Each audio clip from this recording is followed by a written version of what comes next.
ओम शांति। बाबा के महावाक्य हैं 16 फरवरी 2024 के। बाबा की मुख्य शिक्षा है, मीठे बच्चे अब आश्चर्य होकर के घर चलना है। इसलिए जब किसी से भी बात करते हो तो आत्मा भाई भाई समझ करके बात करो। देही अभिमानी रहने की मेहनत करो। मीठे बच्चे अब आश्चर्य होकर के घर चलना है। इसलिए जब किसी से भी बात करते हो तो आत्मा भाई भाई समझ बात करो। देही अभिमानी रहने की मेहनत करो। प्रश्न है, भविष्य राज तिलक प्राप्त करने का आधार क्या है? भविष्य राज तिलक प्राप्त करने का आधार क्या है? तो बाबा खुद ही जवाब दे रहे हैं, बच्चे पढ़ाई। हर एक को पढ़ करके राज तिलक स्वयं को ही अपने आप लेना है। बाप की है पढ़ाने की ड्यूटी, इसमें आशीर्वाद की बात नहीं। पूरा निश्चय है तो श्रीमत पर चलते चलो, गफलत नहीं करनी है। अगर मतभेद में आकर पढ़ाई छोड़ी तो नापास हो जाएंगे। इसलिए बाबा कहते हैं, मीठे बच्चे अपने ऊपर रहम करो। आशीर्वाद मांगनी नहीं है, पढ़ाई पर ध्यान देना है। सुप्रीम टीचर बच्चों को पढ़ाते हैं। बच्चे जानते हैं परम पिता परमात्मा पिता भी है, टीचर भी है। ऐसा तुमको पढ़ाते हैं जो और कोई पढ़ा ना सके। तुम कहते हो शिव बाबा हमको पढ़ाते हैं। अब ये बाबा कोई एक का तो नहीं है। मन मना भव मध्याजी भव, इसका अर्थ समझाते हैं। मुझे याद करो। बच्चे तो अब समझदार हुए। बेहद का बाप कहते हैं, बच्चे तुम्हारा वर्षा तो है ही है, ये कभी भूलना नहीं चाहिए। बाबा आत्माओं से ही बात करते हैं। अभी तुम जीव आत्माएं हो ना, तो बेहद का बाप भी निराकार है। तुम जानते हो इस तन द्वारा वह हमको पढ़ा रहे हैं और कोई ऐसे नहीं समझेंगे। स्कूल में टीचर पढ़ाते हैं तो कहेंगे लौकिक टीचर, लौकिक बच्चों को पढ़ाते हैं। ये है परलौकिक सुप्रीम टीचर जो परलौकिक बच्चों को पढ़ाते हैं। तुम भी परलोक मूल वतन के निवासी हो। बाप भी परलोक में रहते हैं। बाप कहते हैं, मीठे बच्चे मैं भी शांति धाम का ही निवासी हूँ और तुम भी वहीं के ही निवासी हो। हम दोनों एक धाम के रहवासी हैं। तुम अपने को आत्मा समझो। मैं परम आत्मा हूँ। अभी तुम यहाँ पाठ बजा रहे हो। पाठ बजाते बजाते तुम अभी पतित बन गए हो। ये सारा बेहद का मांडवा है जिसमें खेल होता है। ये सारी सृष्टि कर्म क्षेत्र है, इसमें खेल हो रहा है। ये भी सिर्फ तुम बच्चे ही जानते हो कि ये बेहद का खेल है। इसमें दिन और रात भी होते हैं। सूर्य और चांद कितनी बेहद की रोशनी देते हैं। ये है बेहद की बात। अभी तुमको ज्ञान भी है। रचता ही आकर रचता और रचना के आदि मध्यांत का परिचय देते हैं। बाप कहते हैं, मीठे मीठे बच्चों तुमको रचना के आदि मध्यांत का राज सुनाने आया हूँ। ये पाठशाला है, पढ़ाने वाला अभोक्ता है। ऐसे कोई नहीं कहेगा कि हम अभोक्ता है। अहमदाबाद में एक साधु ऐसे कहता था, परंतु बाद में ठगी पकड़ी गई। इस समय ठगी भी बहुत निकल पड़ी है। वेशधारी बहुत है। इनको तो कोई वेश ही नहीं। ब्रह्मा बाबा को तो कोई वेश ही नहीं। मनुष्य समझते हैं श्री कृष्ण ने गीता सुनाई तो आजकल कितने श्री कृष्ण बन पड़े हैं। अब इतने श्री कृष्ण तो होते नहीं। यहाँ तो तुमको शिव बाबा स्वयं आके पढ़ा रहे हैं, आत्माओं को सुनाते हैं। तुमको बच्चे बार बार कहा गया है, मीठे बच्चे अपने को आत्मा समझ, भाई भाई को सुनाओ। बुद्धि में रहे। बाबा की नॉलेज हम भाइयों को सुनाते हैं। मेल अथवा फीमेल दोनों भाई भाई हैं। इसलिए बाप कहते हैं तुम सब मेरे वर्षे के हकदार हो। वैसे फीमेल को वर्षा नहीं मिलता है क्योंकि उनको ससुर घर जाना है। यहाँ तो है ही सब आत्माएं अशरीरी होकर जाना है घर। अभी जो तुमको ज्ञान रत्न मिलते हैं ये अविनाशी रत्न बन जाते हैं। आत्मा ही ज्ञान का सागर बनती है ना। आत्मा ही सब कुछ करती है, परंतु मनुष्यों को देहाभिमान होने के कारण देही अभिमानी बनते ही नहीं है। अब तुमको देही अभिमानी बने बाप को ही याद करना है। कुछ तो मेहनत चाहिए ना बच्चे। लौकिक गुरु को कितना याद करते हैं, मूर्ति रख देते हैं। अब कहाँ शिव का चित्र, कहाँ मनुष्य का चित्र। रात दिन का फर्क है। वह गुरु का फोटो पहन लेते हैं। पति लोगों को अच्छा नहीं लगता कि दूसरों का फोटो पहने। हाँ, शिव का पहनेंगे तो सबको अच्छा लगेगा क्योंकि वह तो परम पिता है ना।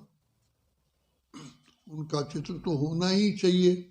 ये है गले का हार बनाने वाला, विजय माला का मनका बनाने वाला। तुम रुद्रमाला का मोती बनेंगे। यूं तो सारी दुनिया रुद्रमाला भी है, प्रजापिता ब्रह्मा की माला भी है। ऊपर में सिजरा है, वो है हद का सिजरा, ये है बेहद का। जो भी मनुष्य मात्र हैं सबकी माला है। आत्मा कितनी छोटी से छोटी ज्योति बिंदु है, बिल्कुल छोटी बिंदी है। ऐसे ऐसे बिंदी देते जाओ तो अनगिनत हो जाएंगे, गिनती करते करते थक जाएंगे। परंतु देखो आत्मा का जो झाड़ है कितना छोटा है। ब्रह्म तत्व में बहुत थोड़ी जगह में आत्माएं रहती हैं। वह फिर यहाँ आती हैं पार्ट बजाने। तो यहाँ फिर कितनी लंबी चौड़ी दुनिया है।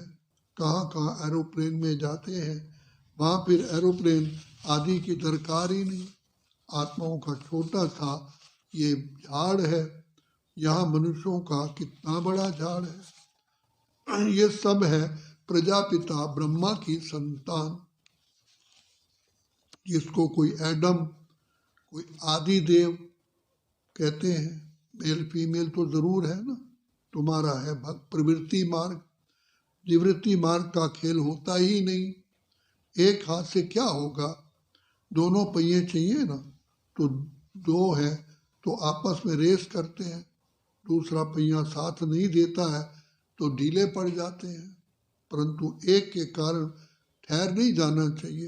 पहले पहले पवित्र प्रवृत्ति मार्ग था, फिर होता है अपवित्र, गिरते ही जाते हैं। तुम्हारी बुद्धि में सारा ज्ञान है। ये झाड़ कैसे बढ़ता है, कैसे एडिशन होती जाती है, ऐसा झाड़ कोई निकाल ना सके। कोई की बुद्धि में रचता और रचना के आदि मध्यांत का नॉलेज है ही नहीं। इसलिए बाबा ने कहा था बच्चे ये लिखो कि हमने रचता द्वारा रचता और रचना की नॉलेज का अंत पाया है। वह तो न रचता को जानते न रचना को। अगर परंपरा ये ज्ञान चला आता तो कोई बतावे ना, सिवाय तुम ब्रह्मा कुमारियों के कोई बतला ही ना सके। तुम बच्चे जानते हो हम ब्राह्मणों को ही परमपिता परमात्मा स्वयं पढ़ाते हैं। हम ब्राह्मणों का ही ऊंचे से ऊंचा धर्म है। चित्र भी जरूर दिखाना पड़ता है, चित्र बिगर का बुद्धि में बैठेगा ही नहीं। चित्र बहुत बड़े बड़े होने चाहिए। वैरायटी धर्मों का झाड़ कैसे बढ़ता है ये भी समझाया है। पहले तो कहते थे हम आत्मा सो परमात्मा, परमात्मा सो हम आत्मा। अब बाबा ने इसका भी अर्थ बताया है। इस समय हम सो ब्राह्मण हैं, फिर हम तो देवता बनेंगे नई दुनिया में। अभी हम पुरुषोत्तम संगम युग पर है, अर्थात ये है पुरुषोत्तम बनने का संगम युग। ये सब तुम बच्चे समझा सकते हो। रचता और रचना का अर्थ, हम सो का अर्थ ओम अर्थात मैं आत्मा फर्स्ट, फिर ये शरीर है। आत्मा अविनाशी और ये शरीर विनाशी है। हम ये शरीर धारण कर पार्ट बजाते हैं, इसको कहा जाता है आत्म अभिमानी। हम आत्मा फलाना पार्ट बजाती हैं, हम आत्मा ये करती हैं, हम आत्मा परमात्मा के बच्चे हैं। कितना वंडरफुल ज्ञान है। ये ज्ञान बाप में ही है, इसलिए बाप को ही बुलाते हैं। बाप है ज्ञान का सागर, उनकी भेंट में फिर है अज्ञान के सागर। आधा कल्प है ज्ञान, आधा कल्प है अज्ञान। ज्ञान का किसको पता ही नहीं है। ज्ञान कहा जाता है रचता द्वारा रचना को जानना, तो जरूर रचता में ही तो ज्ञान है ना, इसलिए उनको क्रिएटर कहा जाता है। मनुष्य समझते हैं क्रिएटर ने ये रचना रची है। बाप समझाते हैं बच्चे ये तो अनादि बना बनाया खेल है। कहते हैं पतित पावन आओ, तो रचता कैसे कहेंगे? इससे सिद्ध है पहले हैं जो पतित बने हैं। रचता तब कहें जब प्रलय हो फिर रचे। बाप तो पतित दुनिया को पावन बनाते हैं। तो ये सारे विश्व का जो झाड़ है उनके आदि मध्यांत को मीठे मीठे बच्चे ही जानते हैं। जैसे माली हर एक बच्चे को झाड़ को जानते हैं ना, बीज को देखने से सारा झाड़ बुद्धि में आ जाता है। तो ये है मनुष्य सृष्टि का बीज, उन्हें कोई भी नहीं जानते। गाते भी है परमपिता परमात्मा सृष्टि का बीज रूप है, सत्य चित्त आनंद स्वरूप है, सुख शांति पवित्रता का सागर है। तुम बच्चे जानते हो ये सारा ज्ञान परमपिता परमात्मा इस शरीर द्वारा दे रहे हैं। तो जरूर यहाँ आएंगे ना। पतितों को पावन प्रेरणा से कैसे बनाएंगे?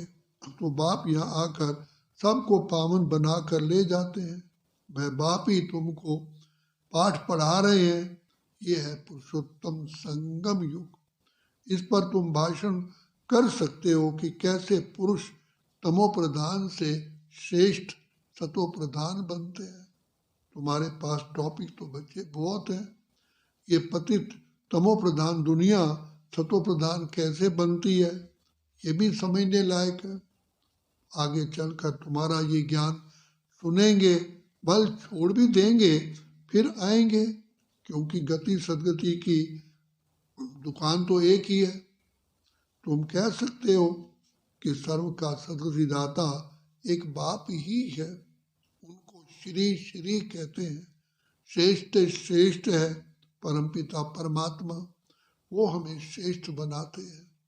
श्रेष्ठ है सतयुग, भ्रष्ट है कलयुग। कहते भी हैं भ्रष्टाचारी हैं, परंतु अपने को समझते नहीं। पति दुनिया में एक भी बच्चे श्रेष्ठ नहीं है। श्री श्री जब आए तभी आकर के श्री बनाए। श्री का टाइटल सतयुग के आदि में देवताओं का था। यहाँ तो सबको श्री श्री कह देते हैं। वास्तव में श्री अक्षर है ही पवित्रता का। दूसरे धर्म वाले कोई भी अपने को श्री नहीं कहते। श्री पोप कहेंगे क्या? यहाँ तो सबको कहते रहते हैं। कहाँ हंस मोती चुगने वाले, कहाँ बगुले गंध खाने वाले। फर्क तो है ना बच्चे। ये है देवताई कुल, वो है गार्डन ऑफ अल्लाह। बाबा तुमको फूल बना रहा है। बाकी फूलों में वैरायटी है।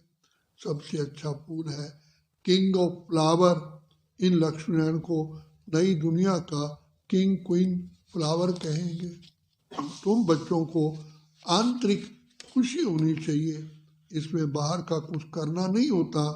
ये बत्तियां आदि जलाने का भी अर्थ चाहिए। शिव जयंती पर जलानी चाहिए या दिवाली पर। दिवाली पर लक्ष्मी का आवाहन करते हैं, उनसे पैसे मांगते हैं, जबकि भंडारा भरने वाला तो शिव भोला भंडारी है। तुम जानते हो शिव बाबा द्वारा हमें अखुट खजाना मिलता है, अखुट खजाना भर जाता है। ये ज्ञान रत्न धन है, वहाँ भी तुम्हारे पास बच्चे अथाह धन रहता है। नई दुनिया में तुम माला माल हो जाएंगे। सत्यु में ढेरों के ढेर हीरे जवाहर थे, फिर वही होंगे। मनुष्य मूंझते हैं, उलझन में आ जाते हैं। ये सब खत्म होगा, फिर कहाँ से आएगा? खानियाँ खुद गई, पहाड़ियाँ टूट गई, फिर कैसे होंगी? बोलो, हिस्ट्री रिपीट होती है ना। जो कुछ था तो फिर रिपीट होगा। तुम बच्चे पुरुषार्थ कर रहे हो स्वर्ग का मालिक बनने का। स्वर्ग की हिस्ट्री ज्योग्राफी फिर रिपीट होगी ही होगी।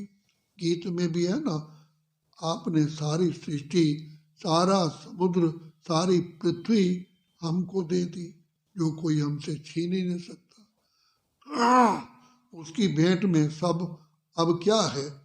जमीन के लिए, पानी के लिए, भाषा के लिए लड़ते रहते हैं।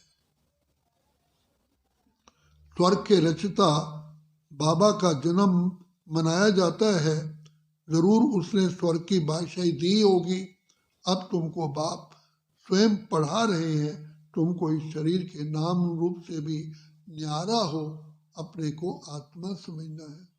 पवित्र बनना है, या तो योग बल से या सजाएं खाकर। फिर पद भी कम हो जाता है। स्टूडेंट की बुद्धि में रहता है ना, हम इतना ऊंच मर्तबा पाते हैं, टीचर ने इतना पढ़ाया है, फिर टीचर को भी सौगात देते हैं, इनाम देते हैं, गिफ्ट देते हैं। ये तो बाबा तुमको बच्चे विश्व का मालिक बनाते हैं, तो फिर भक्ति मार्ग में उनको याद करते रहते हो। बाकी बाप को आप क्या गिफ्ट क्या दोगे? यहाँ तो जो कुछ देखते हो वो तो रहना ही नहीं है। ये तो पुरानी छीछी भिखारी भ्रष्टाचारी दुनिया है। तब तो मुझे बुलाते हैं ना। बाप तुमको पतित से पावन बना रहे हैं, इस खेल को याद करना चाहिए। मेरे में रचना के आदि मध्यांत की नॉलेज है, जो तुमको सुनाता हूँ। तो अब सुनते हो, तुम अब सुनते हो, फिर भूल जाते हो। 5000 वर्ष के बाद फिर चक्र पूरा होगा। तुम्हारा पाठ कितना लवली है। तुम सतो प्रधान व लवली बनते हो, फिर तमो प्रधान भी तुम ही बनते हो। तुम ही बुलाते हो, बाबा आओ, अब मैं आया हूँ। अगर निश्चय है तो श्रीमत पर चलना चाहिए, गफलत नहीं करनी चाहिए। कई बच्चे मतभेद में आकर पढ़ाई छोड़ देते हैं। श्रीमत पर नहीं चलेंगे, पढ़ेंगे नहीं, तो नापास भी तुम ही होंगे। बाप तो कहते हैं, मीठे बच्चे अपने पर रहम करो। हर एक को पढ़कर अपने को राज तिलक स्वयं को ही देना है। बाप को तो है पढ़ाने की ड्यूटी, इसमें आशीर्वाद की बात ही नहीं। फिर तो सभी पर आशीर्वाद करनी पड़े। ये कृपा आदि भक्ति मार्ग में मांगते हैं, यहाँ ये बात ही नहीं। अच्छा, मीठे मीठे सिकिलते बच्चों प्रति मात पिता बाप दादा का याद प्यार और गुड मॉर्निंग रूहानी बाप की रूहानी बच्चों को नमस्ते। हम रूहानी बच्चों की रूहानी बाप दादा को याद प्यार, गुड मॉर्निंग और नमस्ते। धारणा के लिए मुख्य सार है, गृहस्थ व्यवहार में प्रवृत्ति में रहते आपस में रेस करनी है, परंतु अगर किसी कारण से एक पहिया ढीला हो जाता है तो उसके पीछे ठहर नहीं जाना है, स्वयं को राज तिलक देने का लायक बनाना है। शिव जयंती बड़ी धूमधाम से मनानी है, क्योंकि शिव बाबा जो ज्ञान रत्न देते हैं उससे तुम नई दुनिया में माला माल बनोगे। तुम्हारे सब भंडारे भरपूर हो जाएंगे। वरदान है, बाप से शक्ति लेकर हर परिस्थिति को हल करने वाले साक्षी दृष्टा भव। बाप से शक्ति लेकर हर परिस्थिति को हल करने वाले साक्षी दृष्टा भव। आप बच्चे जानते हो कि अति के बाद ही अंत होना ही है, तो हर प्रकार की हलचल अति में होगी। परिवार में भी खिटपिट होगी, मन में भी अनेक उलझने आएंगी, धन भी नीचे ऊपर होगा, लेकिन जो बाप के साथी हैं, सच्चे हैं, उनका जवाबदार बाप स्वयं है। ऐसे समय पर मन बाप की तरफ हो तो निर्णय शक्ति से सब पार कर लेंगे। साक्षी दृष्टा हो जाओ तो बाप की शक्ति से हर परिस्थिति को सहज हल कर लेंगे। स्लोगन है, अब सब किनारे छोड़ चलने की तैयारी करो। अब सब किनारे छोड़ चलने की तैयारी करो। बाप कहते हैं, मीठे बच्चे, अब अशरीरी होकर के घर जाना है, इसलिए जब किसी से भी बात करते हो तो आत्मा भाई भाई समझ बात करो, देही अभिमानी रहने की मेहनत करो। भविष्य राज तिलक प्राप्त करने का बाप आधार बताते हैं। हर एक को पढ़कर स्वयं कोई राज तिलक देना है। बाप की केवल ड्यूटी पढ़ाने की है, इसमें आशीर्वाद की तो बात ही नहीं है। अब बाप कहते हैं, मीठे बच्चे, मधुरता का गुण धारण करके मधुसूदन बाप का भी नाम ऊंचा करो, बाला करो। उसके लिए बाबा इशारा देते हैं, रोज चेक करो कि आज मनसा या वाचा में श्रेष्ठता की नवीनता कितनी लाई। रोज बच्चे चेक करो कि आज मनसा या वाचा में श्रेष्ठता की नवीनता कितनी लाई।